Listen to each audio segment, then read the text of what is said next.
Un avión construido de madera, que no tenía ametralladoras defensivas y que no solo volaba más rápido que la mayoría de los cazas de la época, sino que también podía ser letal. Los radares apenas lograban detectarlo y los pilotos alemanes lo llamaban el fantasma de madera. Para la Luftwaffe, el de Havilland Mosquito parecía una broma hasta que comenzó a destruir objetivos cruciales, fotografiar posiciones secretas y bombardear el corazón del Reich con precisión quirúrgica.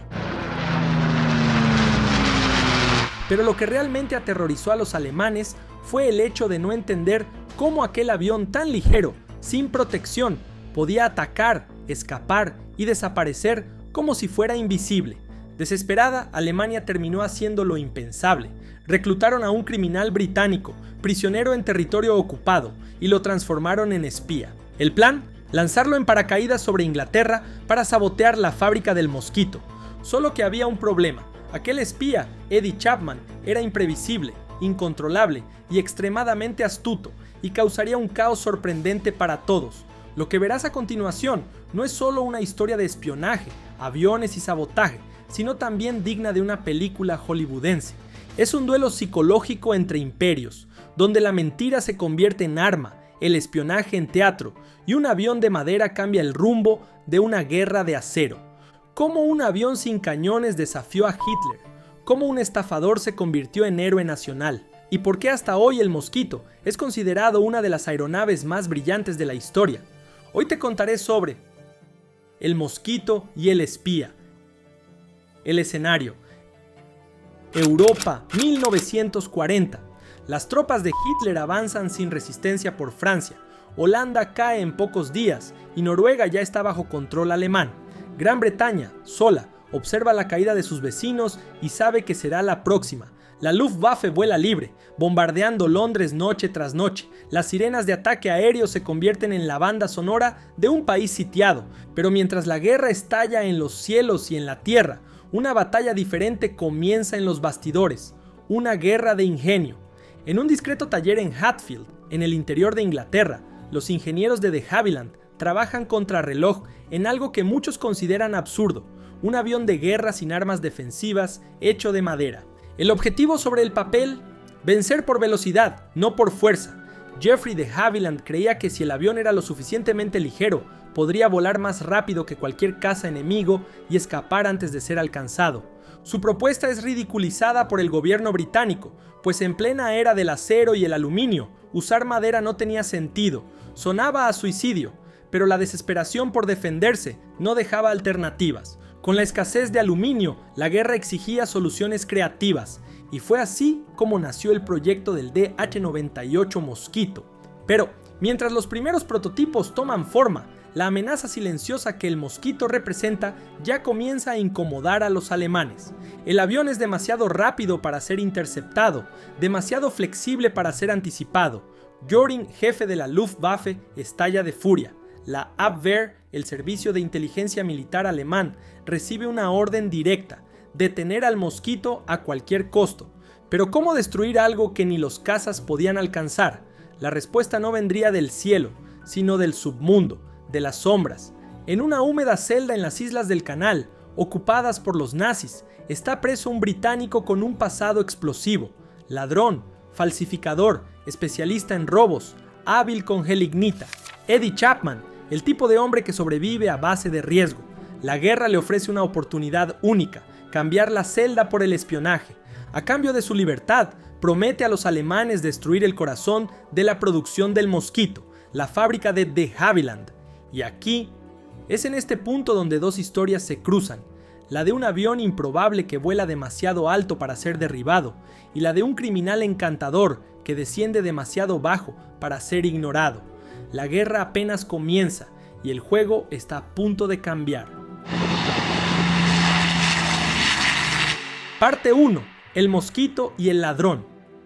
En tiempos de guerra, las ideas audaces nacen de la escasez. A finales de la década de 1930, cuando todo apuntaba a un nuevo conflicto global, Geoffrey de Havilland y su equipo propusieron algo que parecía una herejía militar: un bombardero sin armamento defensivo, ligero, rápido y construido casi por completo de madera. En aquella época la doctrina de la RAF era clara: los bombarderos debían ser grandes, pesados y armados con torretas de ametralladoras por todos los lados. De Havilland pensaba lo contrario: si era posible construir un avión más ligero y veloz que cualquier interceptor enemigo, no necesitaría defensa, y tenía sentido. Volaría, atacaría y escaparía antes de que el enemigo tuviera siquiera tiempo de reaccionar. Además, con el aluminio convirtiéndose en un recurso escaso y estratégico, la madera ofrecía una solución práctica e inmediata. Fábricas de muebles y carpinteros civiles podían adaptarse a la producción. Inevitablemente, el proyecto fue aprobado bajo secreto en 1940, apoyado por un oficial visionario, el mariscal Wilfrid Freeman. El apodo en los pasillos del Ministerio del Aire fue cruel: Freeman's Folly, o la locura de Freeman. Pero aquella locura pronto volaría. El prototipo del de Havilland DH-98 Mosquito despegó por primera vez el 25 de noviembre de 1940 y el resultado fue sorprendente. Alcanzó 655 km por hora a 6.700 metros, con maniobrabilidad digna de un caza, incluso siendo un bombardero. La estructura del Mosquito era una obra maestra de ingeniería. El fuselaje se moldeaba en dos mitades de contrachapado de abedul y abeto, unidas con resina. Las alas también eran de madera laminada. El resultado: una aeronave robusta, resistente a impactos y mucho más ligera que los bombarderos convencionales. El motor: dos potentes Rolls-Royce Merlin PA-12, con entre 1.460 y 1.620 caballos de fuerza cada uno, moviendo hélices tripala. En versiones de reconocimiento, caza o bombardeo, el rendimiento variaba, pero la velocidad media se situaba entre 600 y 640 km por hora, y algunas variantes alcanzaban 668 km por hora en altura. El techo operacional estaba entre 10.000 y 11.000 metros, y el alcance podía superar los 3.000 kilómetros, especialmente con tanques externos. Las dimensiones del Mosquito eran 16,5 metros de envergadura, 12,3 metros de longitud y 5,3 metros de altura. Su peso variaba de 6,5 toneladas en vacío a más de 10 toneladas en carga máxima. Tripulación mínima: solo 2 hombres, piloto y navegante, sentados lado a lado. El piloto se ubicaba a la derecha y el navegante a la izquierda, un poco retrasado. En misiones de bombardeo, el navegante podía tumbarse boca abajo en el morro acristalado para apuntar a los objetivos. Simple, pero eficaz. La versión original, el B Mark IV, no tenía armamento defensivo, pero a medida que el avión demostraba su viabilidad, llegaron otras versiones, los FB Mark VI, cazas bombarderos, equipados con 4 cañones Hispano de 20 milímetros y 4 ametralladoras Browning de 7,7 milímetros en el morro. Además, podían cargar hasta 1.800 kilogramos de bombas o cohetes de 3 pulgadas bajo las alas. Todo ello sin comprometer su velocidad o agilidad. El Mosquito era demasiado rápido para ser capturado. Cazas alemanes como el Bf-109 o el FW-190 tenían dificultades para alcanzarlo. Bombarderos como el Lancaster o el B-17 necesitaban escolta y ametralladoras en cada esquina. El Mosquito no. Volaba solo, cumplía la misión y regresaba. Era el avión a pistón más rápido de la Segunda Guerra Mundial y se convertiría también en uno de los más versátiles. Bombardero, caza nocturno, caza bombardero, reconocimiento, apoyo marítimo, entrenador, transporte, ataque de precisión. Al final, la crítica tuvo que tragarse sus palabras. En 1941, el Escuadrón 105 de la RAF recibió los primeros modelos operativos. En misión tras misión, los pilotos quedaban asombrados. Era posible llevar casi 2 toneladas de bombas hasta el corazón de Alemania y regresar sin un rasguño. Pero para los alemanes era una pesadilla, un fantasma demasiado veloz para ser interceptado, un avión que aparecía de la nada, destruía el objetivo y desaparecía antes de que los radares pudieran reaccionar. Hermann Göring, ya frustrado con los bombardeos de precisión, pronunció su famosa frase: "Me pongo verde y amarillo de envidia al ver el Mosquito. Los británicos tienen a los genios y nosotros a los idiotas". Por eso, a finales de 1942, la Abwehr, el servicio de inteligencia militar de Alemania, reaccionó y recibió una nueva misión: sabotear la fábrica de Havilland. Pero no sería con bombas, la defensa aérea británica lo hacía imposible. Necesitaban a alguien capaz de infiltrarse. Debían encontrar a un especialista en explosivos, un hombre sin escrúpulos, un criminal, alguien sin nada que perder y de preferencia ya en prisión. Y fue en las Islas del Canal, bajo ocupación nazi, donde encontraron a ese hombre. Su nombre, Edward Chapman, un ladrón fugitivo, maestro en detonar cajas fuertes con gelignita, el futuro saboteador del Mosquito, o al menos eso pensaban ellos. Parte 2. El espía inestable. Era febrero de 1939. Eddie Chapman, uno de los criminales más buscados de Gran Bretaña, huía de la justicia tras hacer estallar cajas fuertes por todo el país con su famosa Jelly Gang. Refugiado en la isla de Jersey, en el Canal de la Mancha, fue finalmente capturado después de intentar entrar en una casa. Condenado a 3 años, Eddie estaba tras las rejas cuando ocurrió lo impensable. Los alemanes invadieron las Islas del Canal, el único territorio británico ocupado durante toda la guerra. Preso en territorio enemigo, Chapman vio la llegada de la Wehrmacht no como una tragedia, sino como una oportunidad. A ojos del ciudadano común, Eddie era un criminal, pero para la Abwehr era un candidato prometedor, alguien con talento para el disfraz, nervios de acero, profundo conocimiento de explosivos y sin lealtad aparente al Reino Unido. Chapman se ofreció, a cambio de su libertad, a trabajar como espía para los alemanes. Los nazis, inicialmente desconfiados, empezaron a ver su potencial.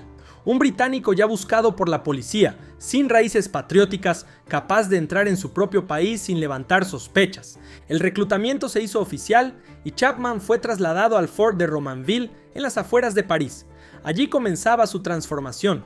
Durante casi un año fue entrenado en todos los aspectos de la sabotaje: radio, codificación, paracaidismo, técnicas de explosión, ocultación de identidad. Aprendió a desmontar equipos, instalar bombas con temporizador y operar transmisores clandestinos. Recibió un nuevo nombre de guerra, Fritz, o cariñosamente Fchin, el pequeño Fritz, como lo llamaban sus instructores. Su misión era clara: infiltrarse en Inglaterra, localizar la fábrica de de Havilland en Hatfield y destruirla. Los alemanes sabían que el Mosquito estaba ganando batallas sin necesidad de luchar. Era demasiado rápido, demasiado versátil. Los bombardeos aéreos ya no eran eficaces. La única forma sería destruir la línea de producción desde dentro. Chapman recibiría un equipo completo: explosivos, radiotransmisor, una pistola, 1000 libras esterlinas en efectivo y una cápsula de cianuro para el caso de ser capturado. También fue instruido para, después del ataque, contactar a sus antiguos socios de la Jelly Gang y crear una red de espionaje dentro del Reino Unido. Si todo salía bien, Alemania le prometió el pago de 100.000 marcos del Reich, una fortuna capaz de garantizar una vida entera en la posguerra. A finales de 1942, la misión estaba lista. El avión de la Luftwaffe que llevaría a Eddie Chapman a Inglaterra ya estaba preparado. El criminal estaba ahora moldeado como un espía alemán. Pero lo que los alemanes no sabían era que estaban a punto de confiar el éxito de una misión crítica al hombre más imprevisible que participó en la Segunda Guerra Mundial. Aún en 1942, el Mosquito ya no era solo una promesa, era una presencia real e indeseada sobre territorio alemán. Cuando la Luftwaffe menos lo esperaba, aviones sin firma sonora surgían entre las nubes, cruzaban el cielo con precisión quirúrgica, lanzaban bombas y desaparecían antes de que cualquier interceptor pudiera despegar. El Mosquito debutó en combate como avión de reconocimiento fotográfico. Volando solo, sin escolta, sobrevolaba objetivos estratégicos, desde fábricas de armamento en el corazón de Alemania hasta instalaciones costeras en el Canal de la Mancha, fotografiando todo con una nitidez impresionante. Ningún otro avión hacía lo que él hacía: penetrar profundamente en territorio enemigo y regresar ileso. Era tan rápido que los cazas alemanes Bf-109 apenas lograban seguirlo en altura. Pronto llegaron los bombardeos de precisión. A diferencia de los bombarderos pesados, que lanzaban toneladas de bombas con baja precisión, el Mosquito atacaba con inteligencia. En operaciones de pinza, volaba bajo, en pequeños grupos, apuntando a puentes, depósitos de munición y sedes de la Gestapo. En una de esas misiones, un escuadrón de mosquitos atacó la prisión de Amiens y voló los muros para liberar a miembros de la resistencia francesa. Todo orquestado a la perfección. También había misiones nocturnas. Versiones equipadas con radar rastreaban bombarderos alemanes y los cazaban en la oscuridad, o cruzaban el canal para desestabilizar las bases de la Luftwaffe. El avión se convertía cada vez más en un arma invisible e incómoda. Este éxito creciente hizo que el plan de la Abwehr fuera aún más urgente. La fábrica de de Havilland en Hatfield debía ser destruida. Mientras el Mosquito dominaba los cielos, Eddie Chapman, ahora llamado Fritz, profundizaba su transformación. Ya hablaba como alemán, transmitía mensajes codificados, montaba y desmontaba bombas con precisión y sabía exactamente cómo camuflar una antena de radio en una maleta de ropa. También aprendió a saltar en paracaídas, estudiar mapas, borrar huellas y desaparecer entre la multitud. Chapman había comprendido la regla de oro del espionaje. No se trata de fingir ser otra persona, sino de creer que uno es esa persona, y él lo creía. Con el plan cerrado, Fritz saltaría en paracaídas sobre Inglaterra con 14 kilogramos de explosivos, radio, armas e instrucciones detalladas. Los alemanes confiaban en él como si fuera uno de los suyos. Al fin y al cabo, lo habían entrenado como un agente de élite. Pero Chapman tenía otros planes, más arriesgados, más audaces y mucho más peligrosos. No pretendía destruir la fábrica, pretendía engañar a los propios alemanes y usar el juego del espionaje contra quienes lo habían creado. Parte 3. Nunca confíes.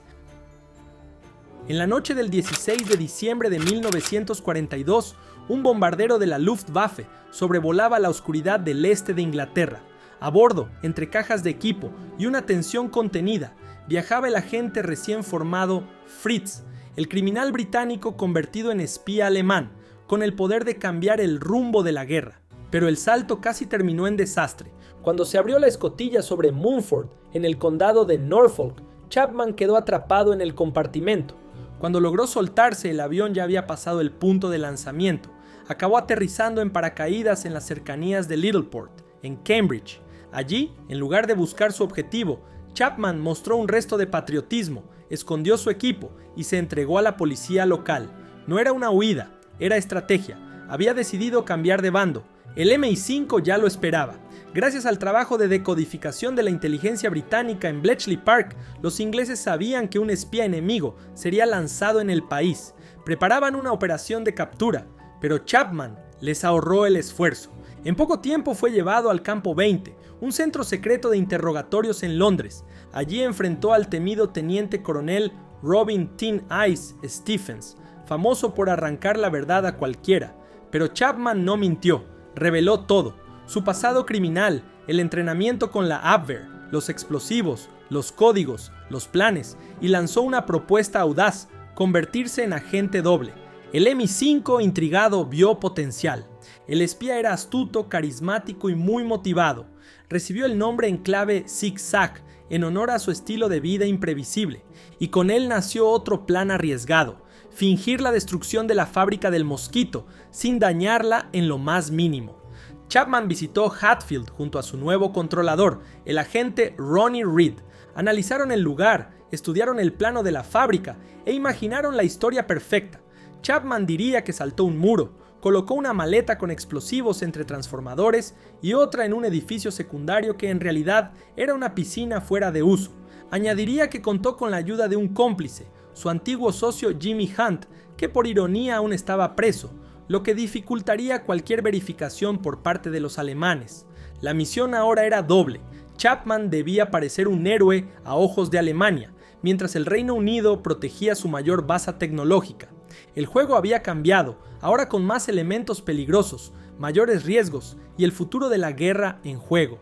Mientras Eddie Chapman ensayaba cada detalle del sabotaje que jamás se llevaría a cabo, el de Havilland Mosquito seguía su propia y silenciosa trayectoria. A comienzos de 1943, el Wooden Wonder ya no era solo un bombardero ligero, actuaba en múltiples frentes, con variantes e incluso como patrullero marítimo del Coastal Command. Era el único avión aliado capaz de volar solo sobre Europa. En el frente, los Mosquitos destruían líneas férreas en la Francia ocupada, sedes de la Gestapo en Noruega y convoyes en el Mar del Norte. Realizaban ataques de precisión a mediodía, misiones nocturnas de hostigamiento e incluso operaciones especiales como la famosa Operación Jericho, que liberó a prisioneros de la resistencia en Amiens. Y mientras tanto, los alemanes creían que había sido destruido. El teatro de la sabotaje, creado por el mago Jasper Maskelyne y su equipo, había funcionado a la perfección. Réplicas de transformadores volcados, tejados chamuscados, lonas pintadas imitando paredes derruidas. Todo cuidadosamente preparado para engañar a los aviones de reconocimiento de la Luftwaffe. Las fotos tomadas desde más de 600 metros de altura mostraban una fábrica gravemente dañada, y el diario Daily Express, con una noticia plantada por agentes del MI5, selló la mentira con una pizca de verdad. Chapman envió su mensaje codificado. La misión estaba cumplida. En París y Berlín, la reacción fue inmediata. La Abwehr estaba eufórica. El espía británico traidor había vencido a los británicos con sus propias armas. Pero el precio de la mentira no era bajo. Aún tendría que pasar por interrogatorios minuciosos, repetir la historia con precisión, convencer a oficiales de inteligencia, ingenieros y militares de alto rango de que había saboteado una instalación que seguía produciendo mosquitos diariamente, y cualquier mentira detectada sería mortal. El MI5 organizó interrogatorios simulados en el campo 20. El agente Ronnie Reed lo entrenó como a un actor para un diálogo fatal. Debía mentir con seguridad, dudar como si dijera la verdad y sonreír como si no estuviera jugando su vida. Chapman partió hacia Lisboa con documentos falsos, identidad fabricada y una nueva mentira que sostener. A bordo del City of Lancaster, añadió un extra. Ofreció a los alemanes una bomba disfrazada de carbón para sabotear el buque, aumentando su credibilidad como espía leal al Reich. Mientras tanto, el mosquito seguía volando y ganando. La fábrica de Hatfield nunca se detuvo. Los alemanes, engañados, no intentaron un nuevo ataque. La línea de producción se aceleró, y el avión que debía haber sido destruido se convertía, día tras día, en uno de los mayores dolores de cabeza de la Luftwaffe. Pero Chapman sabía que todo lo que sube puede caer, y ahora volaba cada vez más cerca del centro del infierno. En marzo de 1943, después de ensayar durante semanas su mentira más peligrosa, Eddie Chapman regresó a territorio enemigo, no como fugitivo, sino como héroe de la inteligencia alemana. Su disfraz seguía siendo impecable. En Lisboa, entregó personalmente a los agentes de la Abwehr la bomba de carbón con la que supuestamente sabotearía el Lancaster. Una prueba de lealtad que provocó sonrisas y brindis silenciosos entre los oficiales alemanes. La mentira, ahora, era una verdad demasiado peligrosa para ser cuestionada. Chapman fue trasladado a Oslo, en la Noruega ocupada. Allí afrontó días de interrogatorios a manos de sus antiguos instructores. Repitió su versión con detalles, fechas, falsos mapas y supuestos aliados. Nunca dudó. Para la Abwehr era un diamante en bruto, valiente, inteligente, eficaz. Como recompensa final, fue condecorado con la Cruz de Hierro, la mayor distinción militar de la Alemania nazi. Un británico honrado como héroe del Reich. Era una locura. Alemania autorizó el pago de 100.000 marcos del Reich y un yate personal. Detrás de la sonrisa y las reverencias, enviaba información al MI5.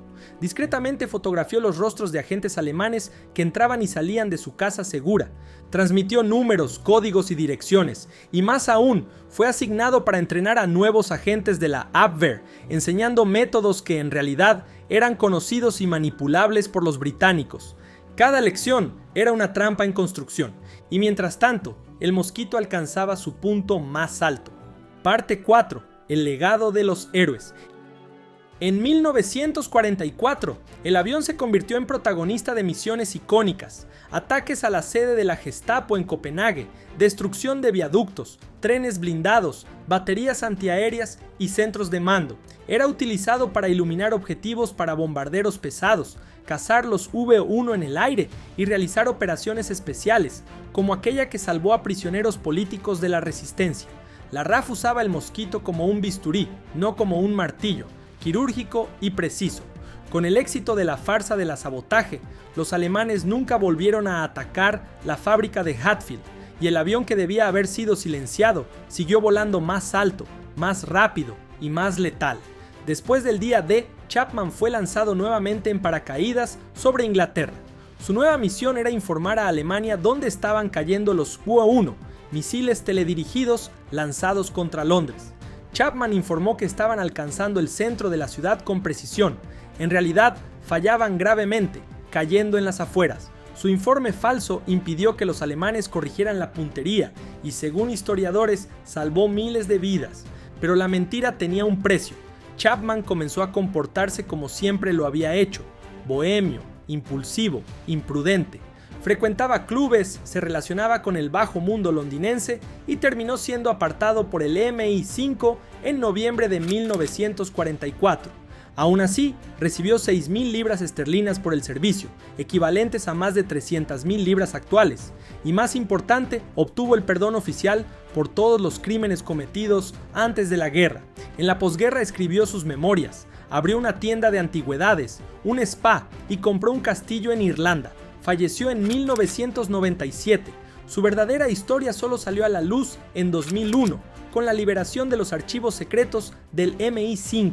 Fue ladrón, saboteador, espía, traidor y héroe improbable. Y junto a él, siempre en segundo plano, volaba el Mosquito, el avión que nunca destruyó, el avión que con sus alas de madera y valentía ayudó a ganar la guerra. Cuando apareció el de Havilland Mosquito, nadie apostaba por él. Un bombardero de madera sin ametralladoras en plena era de los aviones pesados y blindados. A lo largo del conflicto, el Mosquito voló en prácticamente todos los frentes y funciones posibles. Haciendo de todo y siéndolo todo, ninguna otra aeronave de la Segunda Guerra Mundial ofreció tanta versatilidad con tanta eficiencia. Las variantes se multiplicaron. El BMK-4 fue el primer modelo operativo de bombardeo. El PR Mark XVI realizaba misiones fotográficas a altitudes superiores a 11.000 metros, con un alcance de casi 4.000 kilómetros. El NF Mark II y el NF Mark XIII, equipados con radar, defendieron los cielos de Gran Bretaña durante el Blitz, cazando bombarderos alemanes en las noches más oscuras. El más producido fue el FB Mark VI, caza bombardero con cañones, ametralladoras, cohetes y bombas. Rápido, destructivo y elegante. Hubo incluso el exótico Mosquito Tsetse, una versión equipada con un cañón de 57 milímetros en el morro, usada para hundir submarinos en el Atlántico. Y al final de la guerra surgieron los Sea Mosquito, adaptados para operar en portaaviones, con alas plegables y gancho de apontaje, aunque tuvieron poco uso operativo. En total, se produjeron 7.781 unidades entre 1940 y 1950, incluyendo modelos ensamblados en Canadá y Australia. El Mosquito voló en las fuerzas aéreas del Reino Unido, Canadá, Australia, Nueva Zelanda, Francia, Noruega, Sudáfrica, Checoslovaquia, Suecia, Israel, China nacionalista y otros. Sirvió hasta mediados de la década de 1950 y en algunos países incluso más tiempo. Su impacto fue profundo. Demostró que la velocidad, la versatilidad y la inteligencia táctica podían superar el blindaje y el volumen de fuego. Demostró que un avión ligero podía ser mortal y sobrevivir, y sobre todo demostró que no era necesario seguir las reglas de la guerra para ganarla. Al término del conflicto, con la llegada de la era de los reactores, el Mosquito encontró por fin a su sucesor natural, el English Electric Canberra, un bombardero a reacción ligero, de 2 tripulantes, que heredó el espíritu del Mosquito: alta velocidad, largo alcance y precisión quirúrgica. El Canberra, de hecho, volaría durante décadas, siendo utilizado por varias fuerzas aéreas del mundo, pero el Mosquito permaneció único. Un avión de madera que confundió radares, frustró dictadores, liberó prisioneros, destruyó objetivos y salvó vidas. Y no fue solo un avión, fue una idea, y las ideas, como sabemos, son a prueba de balas. Y otro avión a prueba de balas que provoca miedo en todo el mundo actualmente es el B-2 Espíritu, el fantasma de 2.000 millones, del cual voy a contarte todos sus secretos en este video que ya comenzó en tu pantalla. Nos vemos allí. Video.